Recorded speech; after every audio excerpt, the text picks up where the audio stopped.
Scientific ಆಗಿ ಮುಂದುವರೆದಂಥ ಈ ದಿನಗಳಲ್ಲಿಯೂ ಕೂಡ ನಮಗೆ ಒಂದು ಲಾಜಿಕ್ ಎಂಡಿಂಗ್ ತಗೊಳ್ಳೋದಕ್ಕೆ ಆಗ್ತಾ ಇಲ್ಲ ಅನ್ನುವಂಥದ್ದು ಕಾಡ್ತಾ ಇತ್ತು. ಇದಕ್ಕೂ ಕೂಡ ಹಾಗೆ ಆಗ್ತಾ ಇದೆ. ನಾವು ಮಲೆನಾಡಿನವರು ವಿಶೇಷವಾಗಿ ಇದರ ಮೇಲೆ ಡಿಪೆಂಡ್ ಆಗಿದ್ದೀವಿ. ಕಳೆದಾದ್ರೆ ಇದು ಹೋದರೆ ನಾವು ಏನು ಬೇರೆ ಏನೂ ಮಾಡಲಿಕ್ಕೆ ಆಗೋದಿಲ್ಲ.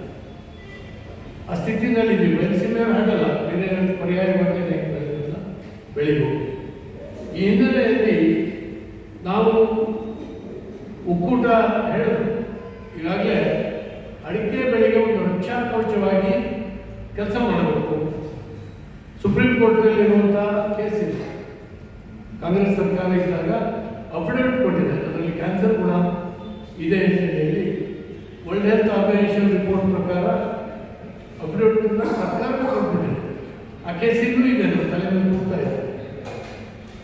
ಅದರ ಜೊತೆಗೆ ಈ ರೋಗ ರುಜಿನಗಳು ಬೇರೆ ಬೇರೆ ಇದು ಎಲ್ಲವೂ ಕೂಡ ಬರ್ತಾ ಇದೆ.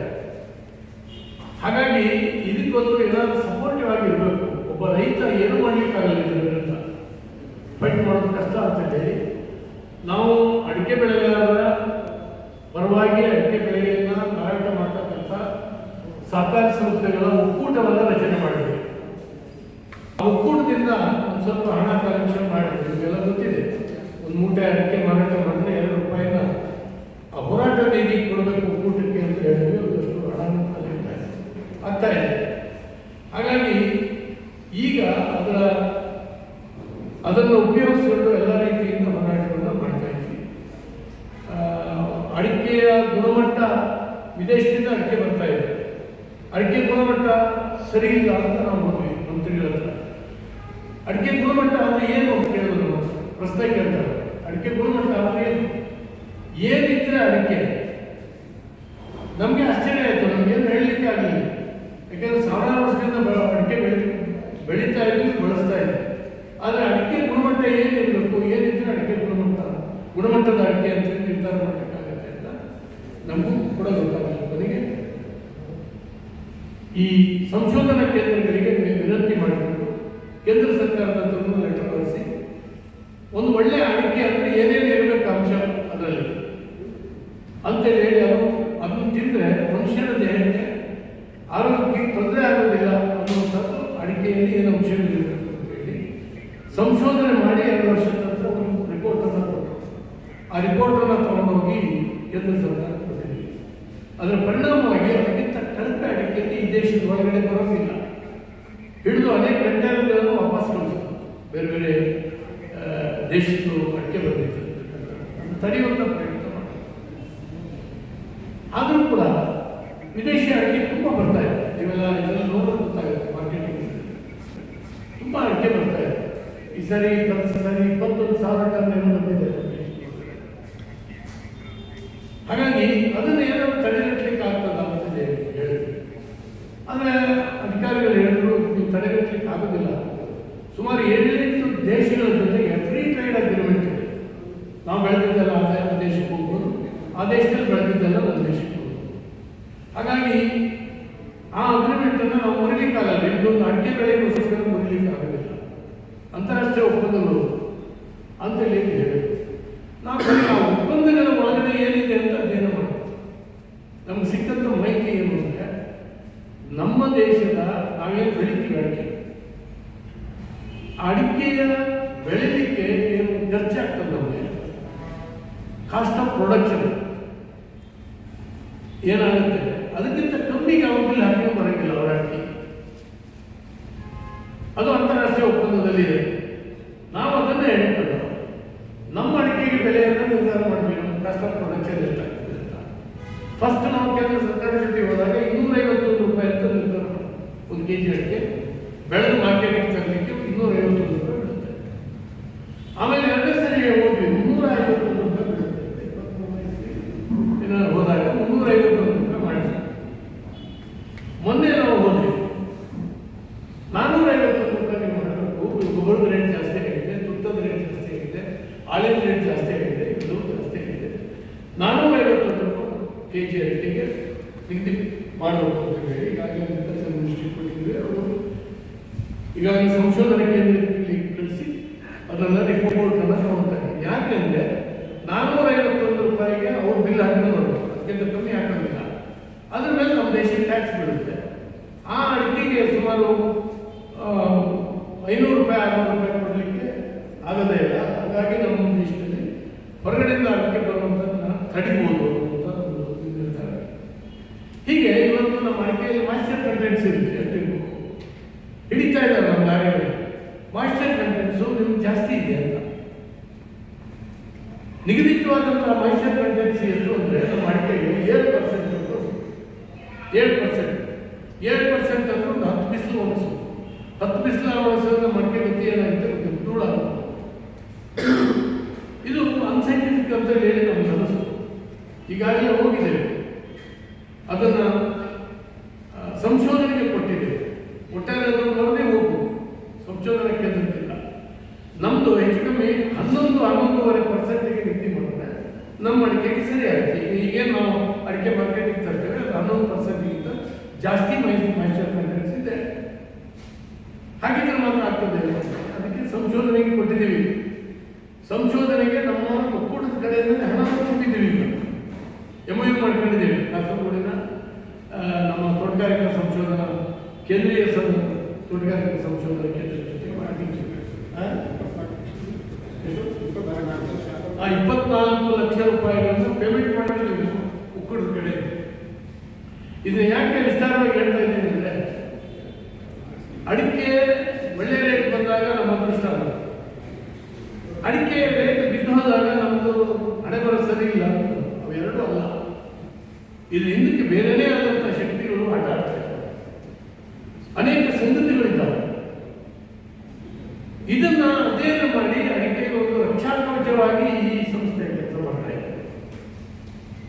ಹಾಗೆ ಮೊನ್ನೆ ದಿನ ಈಗ ಈ ಎಲೆ ಚುಕ್ಕಿರು ಏನು ಮಾಡಬೇಕು ಅಂತ ನಾನು ಸೆಂಟ್ರಲ್ ಗೌರ್ಮೆಂಟ್ ಜೊತೆ ಮಾತಾಡ್ತೀವಿ. ಹೋಗಿ ಅವ್ರು ಈಗಾಗಲೇ ಸಂಶೋಧನಾ ಕೇಂದ್ರಗಳಿಗೆ ವಿಶ್ವವಿದ್ಯಾನಿಲಯಗಳಿಗೆ ದುಡ್ಡನ್ನು ಕೊಟ್ಟು ಸಂಶೋಧನೆ ಮಾಡಿಸ್ತಾ ಇದ್ದಾರೆ.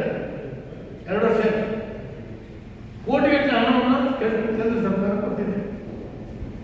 ಆದರೂ ಕೂಡ ರಿಪೋರ್ಟ್ಗಳು ಸರಿ ಬರ್ತಾ ಇಲ್ಲ. ಮತ್ತು ಆ ಸಂಶೋಧನೆ ನಡೆಯುವಂಥ ವಿಧಾನ ನೋಡಿದಾಗ ನಮಗಿದು ರಿಸಲ್ಟ್ ನಮ್ಮ ಕೈ ಸಿಗ್ತದೆ ಅನ್ನೋ ಗ್ಯಾರಂಟಿ ಇಲ್ಲ. ನಾನು ಅದನ್ನು ದೂರದಿಲ್ಲ, ಅದು ಸಂಶೋಧನೆ ನಡೆಸ್ತಾ ಇದೆ. ಆದರೆ ನಮಗೊಂದು ಅನ್ನಿಸ್ತು, ಈ ರೀತಿ ಆದಾಗ ನಾವು ಕೂಡ ಏನಾದರೂ ಮಾಡಬೇಕು ಅಂತ. ಹಾಗಾಗಿ ಈಗಾಗಲೇ ಪ್ರಯೋಗ ಸಂಸ್ಥೆ ಸುಬ್ರಹ್ಮಣ್ಯ ಅವರು ಹೇಳಿದ್ರು, ಒಂದು ಇಂಟರ್ನ್ಯಾಷನಲ್ ಲೆವೆಲ್ ಲ್ಯಾಬ್ ಅನ್ನು ಅವರು ಇಟ್ಟಿದ್ದಾರೆ. ಬೇರೆ ಬೇರೆ ಇಂಡಸ್ಟ್ರಿಗೆ ಅವರು ಸಂಶೋಧನೆಗಳನ್ನು ಮಾಡಿ ಅನೇಕ ವರದಿಗಳನ್ನು ಕೊಡ್ತಾ ಇದ್ದಾರೆ. ಅವ್ರ ಜೊತೆಗೆ ಮಾತಾಡಬೇಕು, ನೀವು ನಮ್ಮ ಅಡಿಕೆಗೆ ಏನಾದರೂ ಮಾಡ್ಬೋದು ಅಂತ. ಖಂಡಿತವಾಗಿ ಮಾಡ್ಬೋದು ಅಂತ ಹೇಳಿದ್ರು. ಅವ್ರ ಜೊತೆಗೆ MOU ಮಾಡ್ಕೊಂಡಿದ್ದೇವೆ ನಾವು. ಈಗಾಗಲೇ ಒಟ್ಟಾರೆ 2 ಕೋಟಿ ರೂಪಾಯಿ ಆಗ್ಬೋದು. ಈಗಾಗಲೇ 95 ಲಕ್ಷ ರೂಪಾಯಿಗೆ ಅವರು ಒಂದು ಎಸ್ಟಿಮೇಟನ್ನು ನಮ್ಗೆ ಕೊಟ್ಟಿದ್ದಾರೆ. ಅವ್ರಿಗೆ ಈಗಾಗಲೇ ಒಂದು ಕಂತಿನ ಹಣವನ್ನು ನಾವು ಕೊಟ್ಟಿದ್ದೇವೆ. ಮೇಜರ್ ಪಾಲನ್ನು ಕ್ಯಾಂಪೋ ಸಂಸ್ಥೆ ಬರೆಸ್ತಾ ಇದೆ. ನಾವು ಕೇವಲ ಒಂದು ಸಂಸ್ಥೆ ಆಗಬಾರದು ಅನ್ನೋ ಕಾರಣಕ್ಕಾಗಿ ಎಲ್ಲ ಅಡಿಕೆ ಬೆಳೆಗಾರರು ಕೂಡ ಈ ಸಂಶೋಧನೆಗಳಿಗಾಗಿ ಒಂದು ಕ್ವಿಂಟಾಲಿಗೆ ಒಂದು 6 ರೂಪಾಯಿಗಳನ್ನು ನಮಗೆ ಕೊಡಬೇಕು. 6 ರೂಪಾಯಿನ ಒಂದು ಕ್ವಿಂಟಾಲ್ ಅಡಿಕೆ ಮಾರಾಟ ಮಾಡೋದು, 6 ರೂಪಾಯಿ ಸಂಶೋಧನೆಗೆ ಕೊಡಬೇಕು ಅಂತ ಹೇಳಿ ಈಗಾಗಲೇ ಸುತ್ತೋಲೆಗಳನ್ನ ಎಲ್ಲ ಸಂಘಗಳಿಗೂ ಕಳಿಸಿದ್ವಿ. ಒಂದಷ್ಟು ಹಣನೂ ಬರ್ತಾ ಇದೆ. ಎಲ್ಲ ರೈತರು ಕೂಡ ಜನರಲ್ ಬಾಡಿನಲ್ಲಿ ಹೋಗ್ಬೋದು, ಮಾಡಾರೆ ಏನಾದರೂ ಮಾಡಿ. ಹಾಗಾಗಿ ಅವ್ರ ಜೊತೆಗೆ ಒಂದು MOU ಮಾಡ್ಕೊಂಡಿದ್ದೇವೆ. ಈಗಾಗಲೇ ಒಂದು ಹಂತದ ಸ್ಯಾಂಪಲ್ಗಳನ್ನು ನಾವು ತಂದಿದ್ದಾರೆ. ಅದು ಎಷ್ಟು ಮಟ್ಟಿಗೆ ನಾವು ಅಗ್ರಿಕಲ್ಚರ್ ಡಿಪಾರ್ಟ್ಮೆಂಟು, ಹಾರ್ಟಿಕಲ್ಚರ್ ಡಿಪಾರ್ಟ್ಮೆಂಟು ಲ್ಯಾಬ್ಗೆ ನಾವು ಮಣ್ಣಿನ ಸ್ಯಾಂಪಲ್ ಕಳಿಸ್ತೇವೆ. ಅಲ್ಲೆಲ್ಲ ನೋಡೋದಂತ ಒಂದು ಕಡೆ ಹೋಗಿ ಅದನ್ನು ತೆಗೆದು ತಗೊಂಡೋಗಿ ಕೊಡ್ತೀವಿ. ಇವ್ರು ಹಂಗಲ್ಲ, ಈಗ ತೆಗೆದು ಐಸ್ ಪ್ಯಾಕ್ ಮಾಡ್ಕೊಂಡು ಹೋಗಿದ್ದಾರೆ. ಆಂಬ್ಯುಲೆನ್ಸಲ್ಲಿ ತಗೊಂಡೋಗಿದ್ದಾರೆ. ಒಂದು ಆಂಬ್ಯುಲೆನ್ಸ್ ರೀತಿ ವೆಹಿಕಲ್ ಕಳಿಸಿ ಐಸ್ ಪ್ಯಾಕ್ ಮಾಡಿ ಇಲ್ಲಿಂದ ತೆಗೆದ ತಕ್ಷಣ ಅದರಲ್ಲಿ ಇಟ್ಟು ಅಲ್ಲಿಗೆ ತಗೊಂಡೋಗಿದ್ದಾರೆ ಪ್ರಯೋಗ. ಅಷ್ಟು ಸೈಂಟಿಫಿಕ್ ಆಗಿ ಒಂದು ಸಂಸ್ಥೆ ಇದರ ಪ್ರಯೋಗವನ್ನು ಮಾಡ್ತಾರೆ. ಹೀಗಾಗಿ ಈ ಪ್ರಯೋಗದ ಹಿನ್ನೆಲೆಯಲ್ಲಿ ಅವರು ಸೈಂಟಿಸ್ಟ್ ನಮ್ಮ ಜೊತೆಗೆ ಸಂವಾದ ಮಾಡಲಿಕ್ಕಾಗಿ ಇವತ್ತು ಬರ್ತಾ ಇದ್ದಾರೆ ಮತ್ತು ನಮ್ಮ ವ್ಯಾಪ್ತಿಯಲ್ಲಿ ತುಂಬ ಕಡೆ ಮಾಡ್ತಾ ಇದ್ದಾರೆ.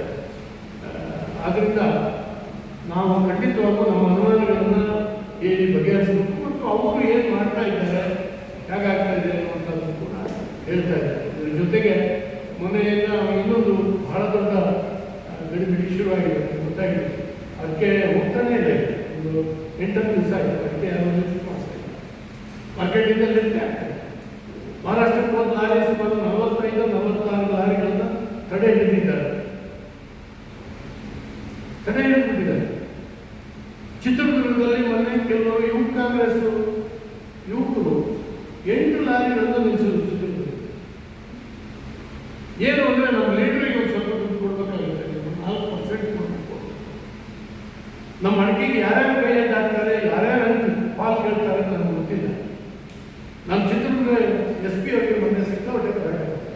ಅವ್ರು ಯಾರು ನಮ್ಮ ಅಡಿಕೆ ಲಾರಿಗಳನ್ನ ಮಧ್ಯದಲ್ಲಿ ಅಡ್ಡ ಹಾಕಿ ನಿಲ್ಲಿಸಿದ್ರೆ ಏನು ನಿಲ್ಲಿಸುತ್ತೆ, ಅವ್ರ ಮೇಲೆ FIR ಹಾಕಬೇಕು, ಗಲಾಟೆ ಮಾಡಬೇಕು, FIR. ಇದು ಇಂತಹ ಒಂದು ಕೆಟ್ಟ ಪರಿಸ್ಥಿತಿಗೆ ನಮ್ಮ ಅಡಿಕೆ ಬಂದಿದೆ.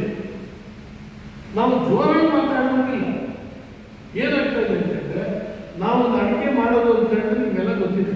ಅಡಿಕೆ ಅಂದರೆ ಇಷ್ಟು ಹೈಜಿನಿಕ್ ಆಗಿ ಮಾಡೋದು. 3 ಮೀಟರ್ಗಿಂತ ಮೇಲ್ಗಡೆ ಒಂದು ಚಪ್ಪರ,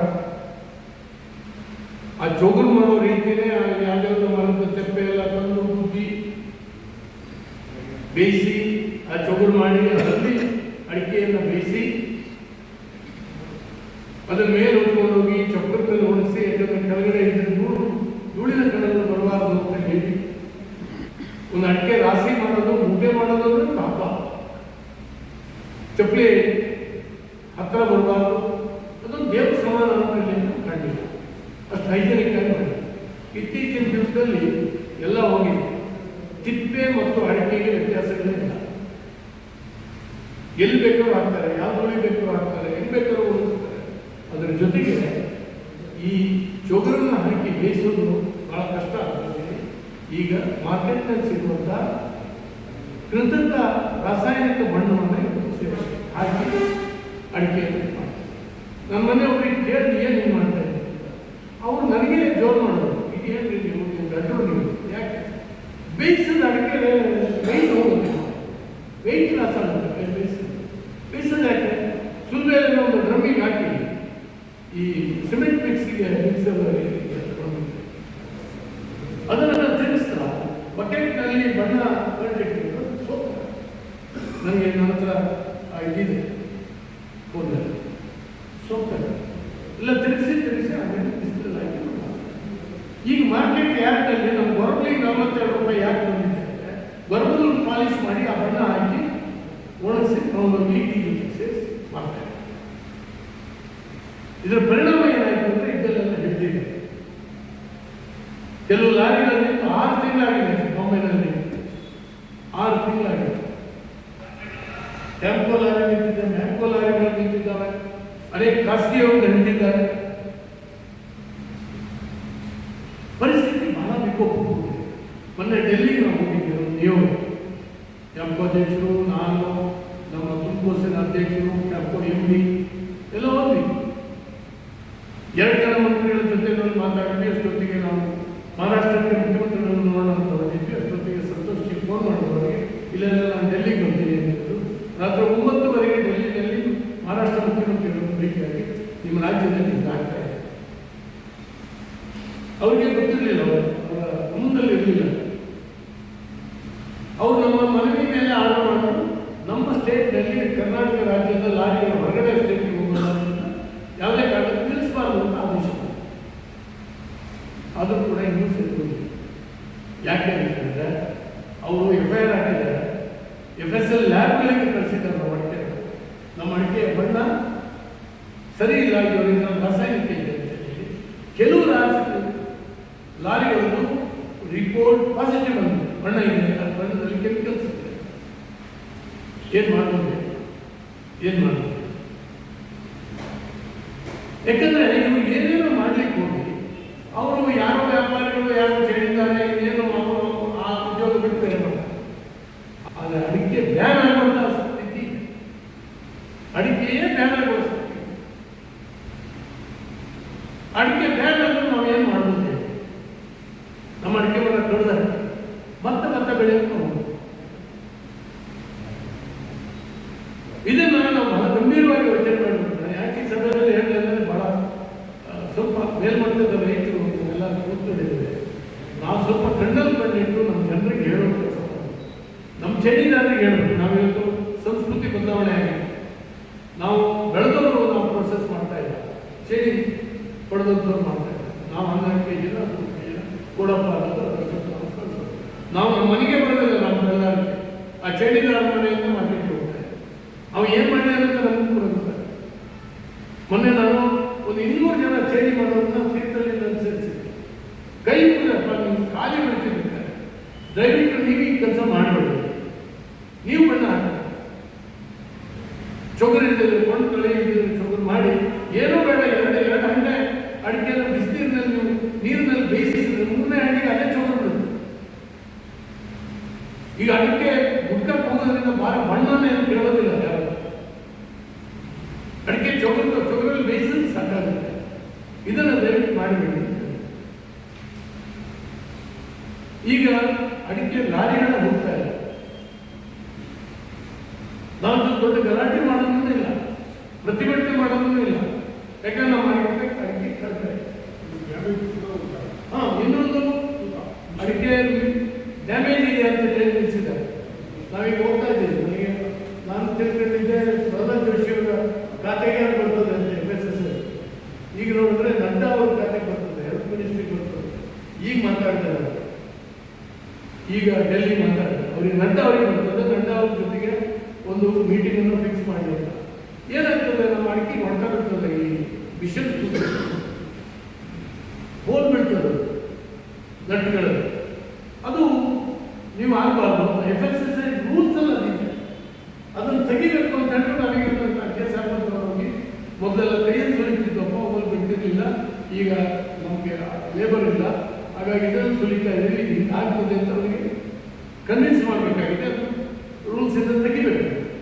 ಇಲ್ಲದ್ರೆ ಮಹಾರಾಷ್ಟ್ರದಲ್ಲಿ ಅದನ್ನೇ ಇಟ್ಕೊಂಡಿದ್ದಾರೆ. ನಿಮ್ಮ ಕಾಯ್ದೆ ಪ್ರಕಾರ ಹೋಗ್ರಿ. ಇದು ಬಹಳಷ್ಟು. ಇನ್ನೊಂದಷ್ಟು ಜನ ಕಟ್ಟುಬಿಲ್ ಹಾಕೊಂಡು ನಮ್ಮ ಸೊಸೈಟಿಗಳು ಶಬ್ದ ಹೋಗ್ತದೆ. ಇವರ್ಯಾರು ವ್ಯವಹಾರ ಮಾಡಲಿಕ್ಕೆ ಆಗಲ್ಲ. ಅಡಿಕೆ 25,000 ರೂಪಾಯಿ ಬಿಲ್ ಹಾಕೊಂಡು ಯಾವ ಅಡಿಕೆ 25,000 ರೂಪಾಯಿ ಸಿಗ್ತದೆ? ಇದನ್ನು ಹಿಡಿತಾ ಇದೆ ಟ್ಯಾಕ್ಸ್ ಆಫೀಸರಿಗೆ ಒಂದಷ್ಟು, ಪೊಲೀಸರಿಗೆ ಒಂದಷ್ಟು, ಎಲ್ಲರಿಗೂ ತಿನ್ನಿಸಿ ರುಚಿ ಕಂಡಿದ್ದಾರೆ. ಹೋಗ್ಲಿ ಅಂತ ಹೇಳಿ ನಿನ್ನೆ ನಮ್ಮ ಮುಖ್ಯಮಂತ್ರಿಗಳು ಸ್ಟೇಟ್ಮೆಂಟ್ ಕೊಟ್ಟಿದ್ದಾರೆ. ಇದ್ರ ಗತಿ ಏನಾಗ್ತದೆ, ಎಲ್ಲಿ ಹೋಗುತ್ತದೆ ಗೊತ್ತಿಲ್ಲ. ಹಾಗಾಗಿ ಅಡಿಕೆ ಬೆಳೆಗೆ ಬೆಲೆ ಬಂದಿದೆ ಅಂತ ಹೇಳಿ ನಮಗೆ ತೃಪ್ತಿ ಇಲ್ಲ, ಸಮಾಧಾನ ಇಲ್ಲ, ನಿದ್ರೆ ಬರುತ್ತೆ. ಈ ಸ್ಥಿತಿ ಇವತ್ತಿದೆ. ಬೆಳೆಗಾರರು ಎಚ್ಚೆತ್ತುಕೊಂಡು ಇದ್ರ ವಿರುದ್ಧ ಹೋರಾಟ ಮಾಡಬೇಕು. ನಮ್ಮ ಸಂಸ್ಥೆಯಲ್ಲೂ ಪ್ರತಿದಿನ ನಮ್ಮ ಒಕ್ಕೂಟದಿಂದ ಇದನ್ನು ಫಾಲೋ ಮಾಡುವಂಥ ಕೆಲಸ. ರೈತರು ನಿಮ್ಗೆ ಹೇಳಿದ್ರೆ ಆಶ್ಚರ್ಯ ಆಗ್ತದೆ. ಒಬ್ಬೊಬ್ಬ ರೈತರು ಈ ಅನೇಕರು ಕೇಳ್ತಾರೆ, ಏನು ಮಾಡಿದ್ರೆ ನೀವು ಇದನ್ನು ಹೇಳಲಿಕ್ಕೆ ನಮ್ಗೆ ಒಂದು ದಿವಸ ಬೇಕು. ನಾವೆಲ್ಲ ಸೇರಿ ಮಾಡ್ತಾ ಇದ್ದೀವಿ ಅಂತ ಒಂದು ಸಂಸ್ಥೆಯನ್ನು ಹುಟ್ಟಾಕಿ ರೈತ ಬೆಳೆಗಾರರಿಗೆ ರಕ್ಷಣೆ ಕೊಡಬೇಕು ಹೋಗ್ತಿದ್ದೀವಿ. ಹಾಗಾಗಿ ಒಂದು ಪ್ರಯೋಗಗಳು ಸೈಂಟಿಸ್ಟ್ ಬಂದಿದ್ದಾರೆ. ಅವ್ರನ್ನ ಇವತ್ತು ಅವ್ರು ಏನು ಮಾಡಿದ್ದಾರೆ ಅಂತ ತಿಳ್ಕೊಳ್ಳೋಣ. ನಮ್ಮ ಆತಂಕಗಳನ್ನು ಅವರಿಗೆ ಹೇಳೋ ಪ್ರಯತ್ನ ಮಾಡ್ತಿದೆ ಅಂತ ಹೇಳ್ತಾ ಉದ್ಘಾಟನೆ ಮಾಡಿ ನನ್ನನ್ನು ಗೌರವಿಸಿದ್ದು, ಉದ್ಘಾಟನೆ ಮಾಡಲಿಕ್ಕೆ ಅವಕಾಶ ಕೊಟ್ಟು ಗೌರವಿಸಿರ್ತಕ್ಕಂಥ ಎಲ್ಲ ಮಿತ್ರರಿಗೂ ಅಭಿನಂದನೆ ಸಲ್ಲಿಸಿ ನನ್ನ